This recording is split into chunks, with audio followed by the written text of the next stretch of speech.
because I was in management, I was a supervisor, which is considered baseline management. I got to see behind the curtain. I was there for 18 months. And I'm gonna throw this in there because I was fired I had medical marijuana cards. Yes, I was using medical marijuana to regulate my pain and not in my emotions, because I would wake up in the middle of the night hearing screeching tires. I personally learned that she was the VP's children godparent because one of the team building times, the VP showed up with our kids and they were in my boss's office. And she was like, they my god kids. And I put two and two together. And I got knowledge of it, but I can't say where I got it from. She was backdoored into the company.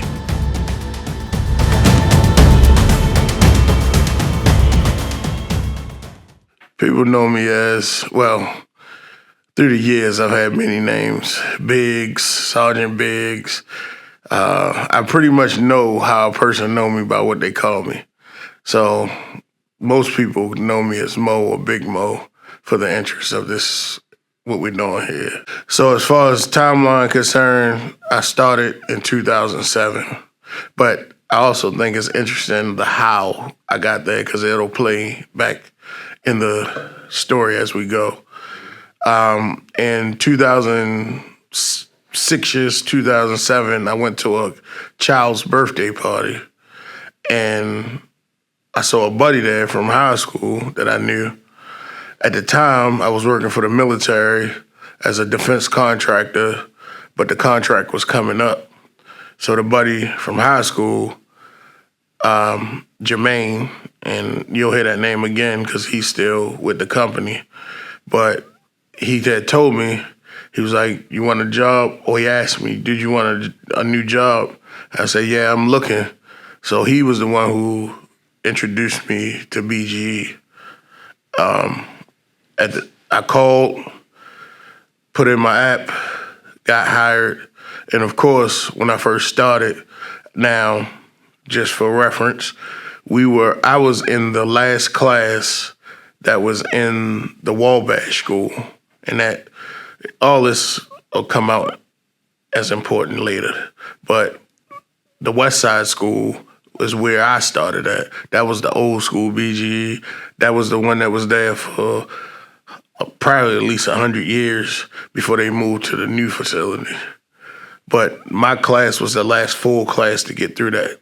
All right, so they want people that are mechanically inclined, because now they also want people that don't necessarily, if you have knowledge of it, it's a cherry on top, but you don't need knowledge of it, because when you get hired, you go to school for a year and then you're an apprentice for 18 months thereafter, or the times change depending on the rules of the school, but you're in a learning mode for at least 2 years before you are considered a B lineman.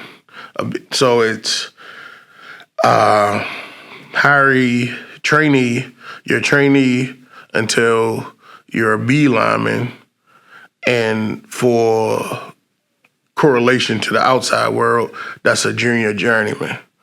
Then you get, after a year and a half, you can go for your A lineman. That, for the outside world, is a full journeyman. So if we talking trade school or trades, that's how it lines up. Trainee equals apprentice, B lineman, junior journey, A lineman, journeyman. Yes, it's BGE is good with, they take a functioning system and make it their own. And that's another way that they have control, because we'll talk about this later. When I separated, or when I was fired, illegally I say, but when I was fired, they kept all of my accreditations. I had 178 certifications, and by the end, I was a trainer, so I could train 125 of them. But when I separated from the company, I was left with nothing because they own everything. So I can go to another company and say, hey, I worked for BGE for this many years. This is what I've done. But I had no proof unless BGE release it, and they only release it if you are separated on good terms.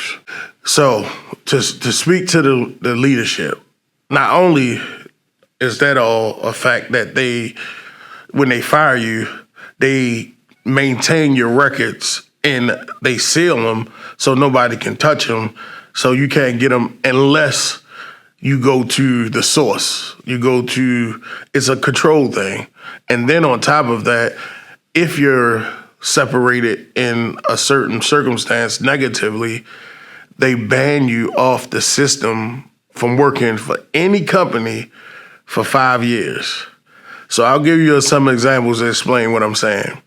As far as what I talked about, them taking something working and making it their own, they CDL process. At one point, guys were coming, getting their CDL. It takes about 6 months to get your CDL. Well, now, if you got a 4A, you're a CDL driver, you can go out in the world and BGE will have competition. They're not the only player in it. Once they realized some guys were separating right after the CDL process, they enclosed it. And they enclosed it by, now you didn't get a full Class A unless you asked leadership for it. You had to go ask Massa, if you will, for a full A, and you had to have a reason why they gave you a with a fifth wheel restriction. So you got Class A privileges, but you couldn't drive fifth wheel, meaning you couldn't drive tractor and trailer. So that was a way of hindering folks from moving on by leadership. Then after that, later on in the line, I believe they started actually, if you separated, they tried to take your CDL process from you. Then, so that's speaking to that. As far as when you separate in the 5-year ban, I've heard stories of guys, brothers, leaving BGE, being fired for whatever they come up with in the day, and then going to other company. It was a brother that went to like a traffic setup company. He had nothing to do with BGE contracts. He went down another whole road, and when BGE found out that they hired him, they basically told the company, fire him or we're gonna pull your contracts. And they're like, well, he's not working on BGE company, but in the fine print, the bylaws, BGE maintains that they can not only direct contractors, indirect. So I'll give you an example. Say you work for the company and you got fired. You banned off the system for 5 years. You leave there, you go to company C. Company B has a contract with BGE and company C. BGE will tell company B, fire you from company C, or they're gonna pull contracts from company B. And of course, we talking millions of dollars versus one man. They're gonna let you go. You're out the door because they're not gonna risk losing those $1 million contracts from Big Daddy BGE. And that's the way that they keep the iron fist. And it's so quiet and subtle. It's not like it's all backdoor behind the desk things. So yeah. It's cutthroat, it sounds like. Oh yeah, and then the biggest thing is not the rule, it's the enforcement. Because in my case, One of my peers was in a very similar situation. He separated negatively from the company. He was allowed to go work for a contractor a week later. I spent 400 days out of work. And it's crazy. 400 days is very symbolic to me. I literally, almost the day of 400 days, I was out of work.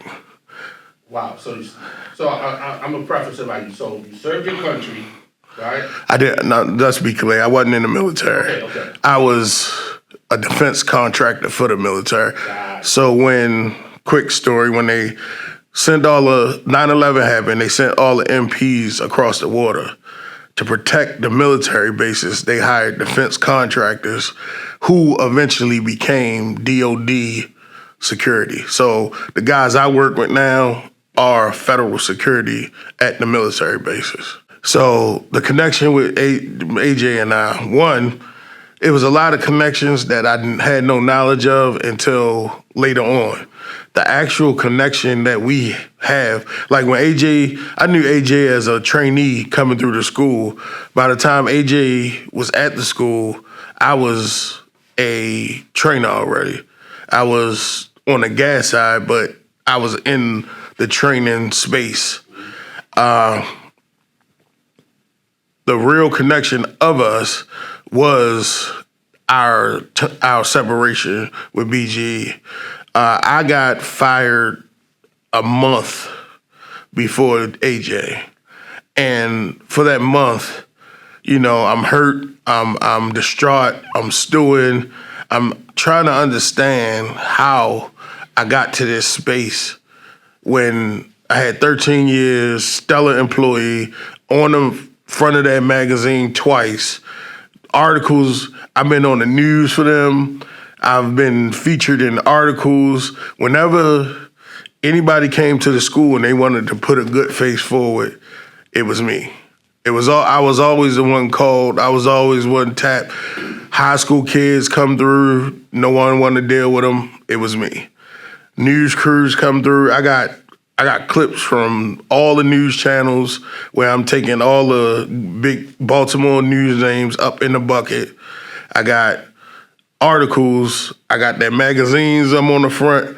It was always me. Never had a write-up. Never had a disciplinary problem. And the biggest thing for me is I had a major accident where I was drug off my motorcycle in 2017, died 3 times. I was honored as the worst trauma in Johns Hopkins history to survive. I believe that because I went out angry after somebody cut you off. After the carnage, no, he hit me and he drugged me for 3 blocks. After the carnage stopped, I saw this, Maximus is my son. I saw his tattoo messed up, and I was like, he fucked up Maximus' tattoo. This arm was completely hanging off. I'm cut from here to here, and it was 4 inches wide. I got up, knocked on the window, and was like, man, what the fuck is your problem? And somebody was like, you might want to calm down. You're in bad shape. And I sat down and died. That was the first death. Damn. So that's how it happened for you. Yeah, so that was the first death. They woke me up in the ambulance. I gave them my wife's. So you didn't even realize what was going on. No. I gave them my wife's number, and I just kept screaming, this shit hurt. And then I died again. And then the third time, I was actually in the hospital in a coma, and they were sucking gunk out of me because of all the stuff that back up. And one time they came in, and my wife and my dad was like, something wrong, because they said I didn't look relieved. I would get real anxious. They would suck the gunk out me, and I would look like I got some relief. When I went through that process, yeah, that's where the road rage come from. I got a lot more scars. But when I went through that process, that was 2017. When I went through that process, everything that I did in 2017, I got into an accident in 2020. Kid texting and driving, pit maneuvered me. I got thrown 100 feet from the car, cracked my skull twice, and broke both knees. So 2 major accidents, less than 18 months apart. Everything I did to come back and be right with the company in 2017, I did in 2020. The only difference is in 2020, I had a bigoted, biased manager who didn't like me simply because I was a black man. And when I came back, she purposefully gave me a more stringent test than needed, and I failed. I liken that to the struggle of our ancestors. You know, it's said that we went through 400 years of strife, and we struggle, and we still go through it in some ways, in a lot. But for me, I started working when I was 12. I've always been a worker. My dad gave me, I seen him when he retired from the city. They had to cut him a very large check just off his PTO because he never took personal time. He worked. So that was my example. I was raised almost exclusively by a single dad, and I just watched my dad go to work. So that's what I bought my first house when I was 18 because I went to work. So being without work for that long, man, it tore all kinds of things up inside of me. My job literally was finding a job, and I counted the days. I know it was almost 400 days because I every day made a day that I wasn't providing for my family. So here's the funny part. Yes, and I say that because the woman that actually took my position had no experience, zero experience in the field. She was they call field service assistants for layman terms that would, in the old days, would have been called a secretary or administrator. They the people that assist the field workers with the paperwork and office stuff. What she did when she came in, she gutted the unit, starting with the black people, and then backfilled when they realized their workload was too much. She backfilled with the people that she liked. So one of our field service assistants, lady who never touched a wire or a cable in her life, was doing my job and accrediting people through BGE to do the work that we see in the field. And of course, she was white. I was gonna ask. Of course. And as far as the people when she came in, it was about 12 people in the unit, workers, 12 ex-field workers that was training, 12 trainers. Mm-hmm. And it was more service people behind us. But by the time she was done, it was like 5. All of them was white. All of them were people who kissed her ass. She had a real power trip. She grew up and she shared with me some things. She grew up in the mountains of PA. She was a dominant lesbian, so she presented as a man. And she told me that basically her life was hard, and she learned that she had to get people before they got her. That was her view in life. And I'll give you an example of the type of person she was. Two, actually, to really show you personally. We were at a team building, and we were in this school, and they had a team building thing. They had tables, about 6 tables laid out. Each table had the team building session. Yes. Like to tighten relationships. The purpose is to get closer, learn your team building. They brought us these 24-inch great cookies, and we had to decorate them. The cookie, it was a blank slate. We had to decorate them with food decoration. And it had to be a clean theme for BGE. So everybody got supplies on their table. I went around. I was the only one who had the foresight to bring scissors, because you can't, and BGE are big with using pocket knives. They had outlawed pocket knives because people cut themselves, and it's a personal knife, so it was a whole thing. So I grabbed scissors off my desk. So to be helpful, nobody had any utensil to cut except me. I went around to each table, cut the tubes of stuff we were decorating. I noticed that we didn't have any blue, and when we did our thing, we were going to do like a sunscape where we needed blue. So her table had blue. So I went to her table and I was like, we need blue. We don't have any. Can we borrow this? I asked everybody at the table. She was talking, so I'm not going to interrupt our conversation. As I was walking off with the blue, she looked over at me. She was like, "Mo, what's that?" I said, "I asked everybody, can I borrow the blue? I'm taking it to my table." She was like, "No, bring it back here. We're in it to win it. We're going to win. We're not going to help these other tables." And I'm like, chill out. Like, dude, this is team building. We're supposed to be working together as a unit. Right. But that's the type of person she is. And another guy, a peer, he actually played for the Eagles in the 70s. He was a offensive tackle. So you can imagine how big he is. He's like 6'7", and at the time, playing weight is different. But at the time I knew him, he was like 275, between 275, 300 pounds. Big guy. He came up, he was one of the last trainers to come before she got put into the position that she was in. When he came up, he was a supervisor from the gas lines, and he transitioned to a trainer. That's almost a lateral transition. He had an iPad that the gas lines given him, and he was still using it.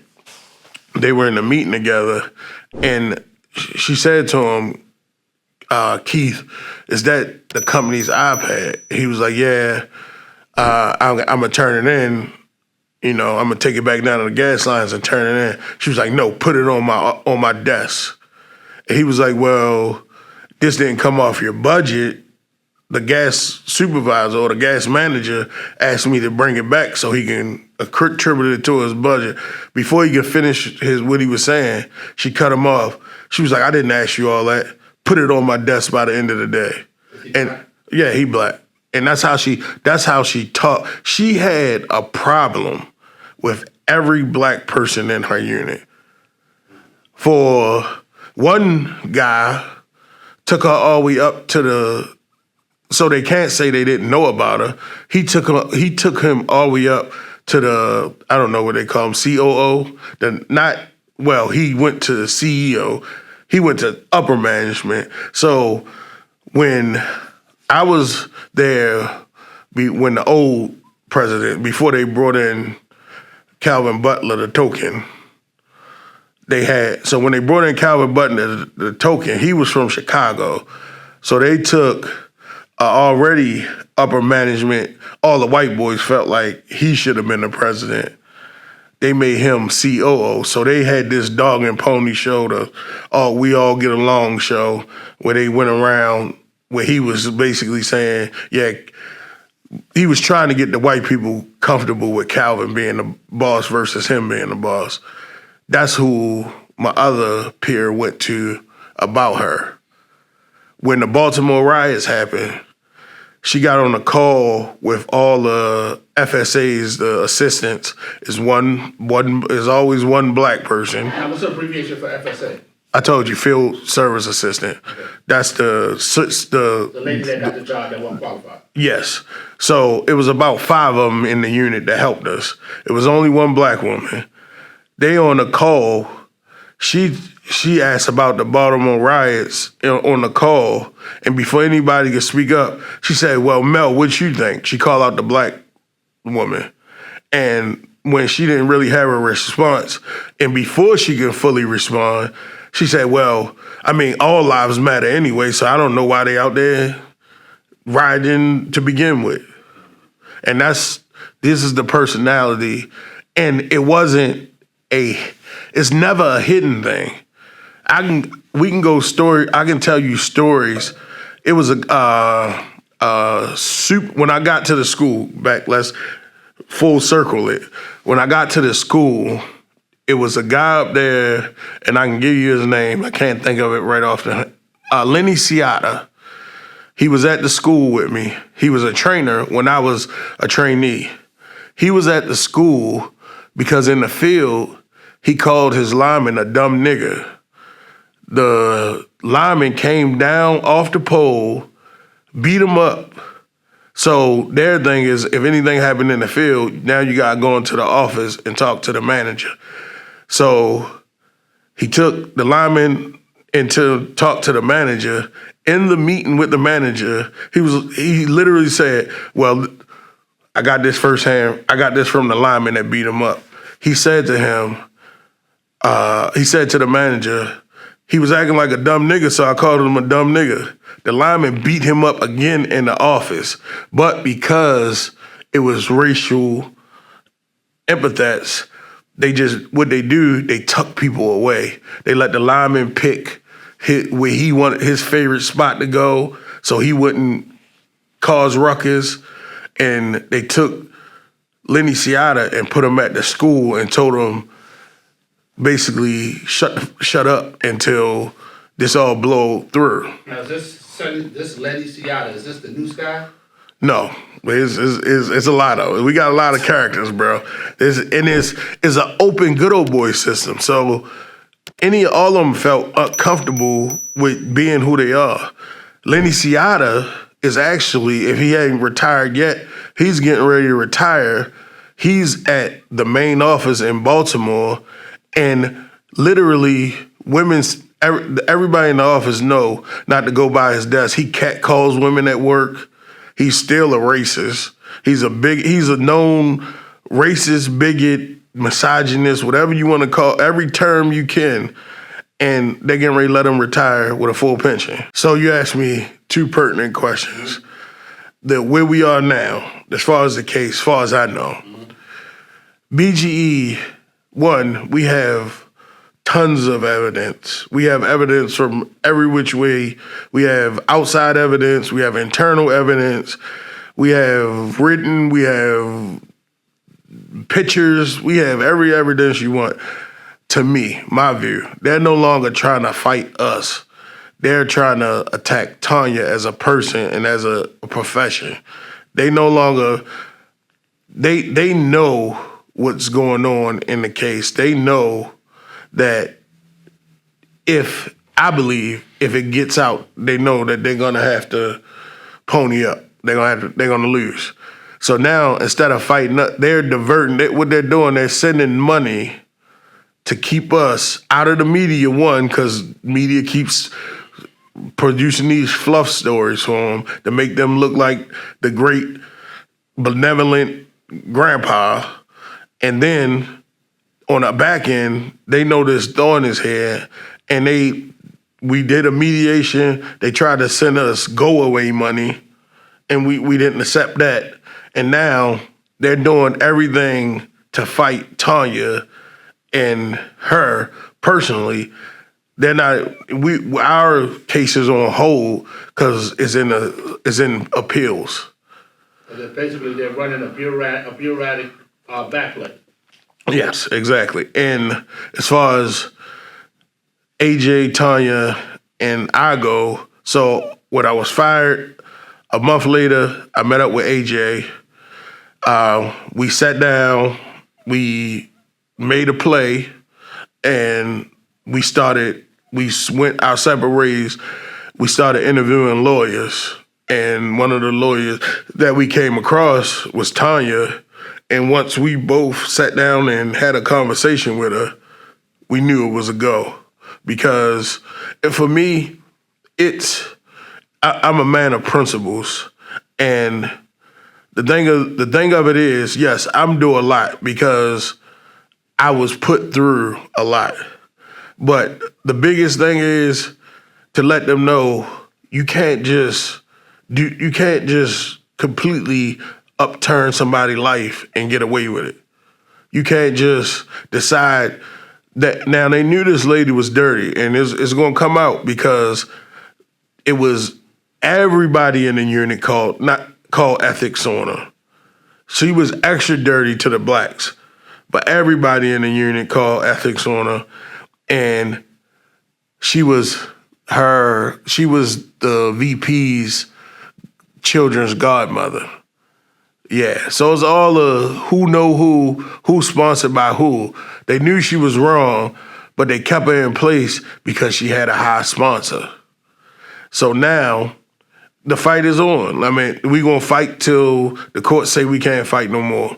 And Tanya, AJ, myself, and now we're at, I think, 21 people involved over all courses of BG. It's not just the school. It's not just overhead. It's everywhere. It's in the testing department. It's in the gas side. It's in the office.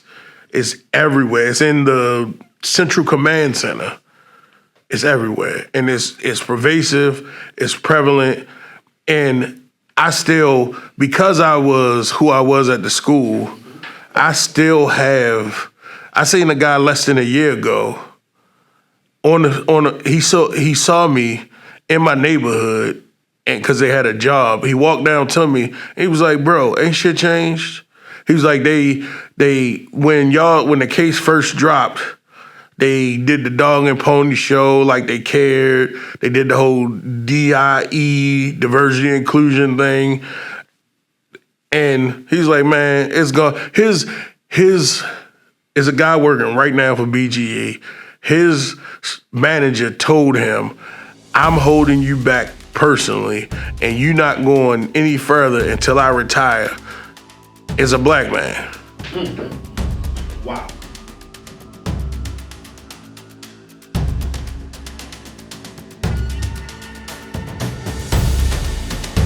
Next time on Kontra Versi TV. The reason why the 13 raps, I honestly did not know that hanging wasn't even about, according to what he said, hanging was never about choking you. The reason that they hang you and they do the 13 raps, that's about the size of a human head. So when they drop you off of the ledge, that not snaps your neck. They let the lineman pick his duty station to appease him. They send Lenny Ciotta to the school. Lenny Ciotta was one of my trainers. Johnny Myers. Call a lady a nigga bitch crossing the street. Yeah. Who they put me with, my last journeyman before they fired me? Johnny Myers, bro. Why would you put me with Johnny Myers, knowing his history and knowing what I've been through? Crazy. I just had the experience of them actually holding it. When I turned around from my locker, I just saw Joe standing there with the noose, and I'm like, is that a noose? And as I start to say noose, he smiles like, yeah, like noose. So I'm like, if I crack this motherfucker upside his head right now, I'm done. You know what I mean? Yeah. So I said, well,